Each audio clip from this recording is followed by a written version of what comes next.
रूस यूक्रेन जंग में जहां लगातार देश रूस के विरोध में खड़े हैं, तो वहीं भारत तटस्थ होकर भी रूस के पाले में नजर आ रहा है। संयुक्त राष्ट्र सुरक्षा परिषद और आम सभा में रूस के खिलाफ प्रस्तावों के दौरान भारत अनुपस्थित रहा, रूस की आलोचना तक नहीं की।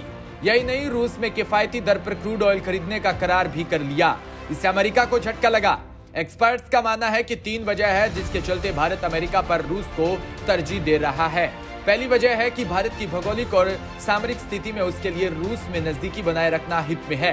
दूसरी वजह यह है कि भारत रूस का बड़ा हथियार खरीदार है।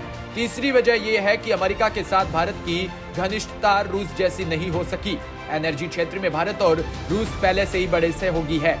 तो वे विस्तार से बताते हैं कि भारत के लिए रूसी इतनी अहमियत क्यों रखता है और इसका भविष्य क्या है। इससे पहले इस सवाल का जवाब देकर पोल में पार्टिसिपेट कर सकते हैं। अमेरिका भारत के रुख से खिंचा हुआ नजर आ रहा है। हाल ही में वॉशिंगटन में पत्रकारों को बातचीत में बताया कि अमेरिका राष्ट्रपति जो बाइडेन ने कहा कि रूस की आलोचना के मामले में भारत का रुख बहुत ठोस नहीं रहा। अमेरिका भारत पर अपने पाले में आने का दबाव बना रहा है, लेकिन भारत के लिए ऐसा करना आसान नहीं होगा। भारत में रक्षा मंत्रालय के तहत काम करने वाले Manohar Parrikar institute of defence studies व एनालिसिस में जुड़ी एसोसिएट फेलो स्वाति राव मानती है कि भारत के लिए रूस को छोड़ना आसान नहीं। इसकी उस वजह समझाते हुए कहती है कि भारत के 2 हिस्से हैं, एक ऊपरी भाग जो लैंडलॉक्ड है, यानी कि चारों तरफ भूमि से घिरा हुआ है। इसकी वजह समझाते हुए वो कहती है कि भारत के 2 हिस्से हैं, एक ऊपरी भाग जो लैंडलॉक्ड है, यानी कि चारों तरफ भूमि से घिरा हुआ है।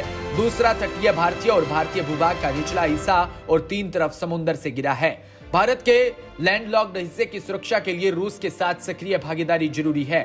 वहीं जो तटीय इलाका है वह चीन के प्रभाव को कम करने के लिए अमेरिका के नेतृत्व में क्वाड से सहयोग जरूरी है। Bureau report, DPK news.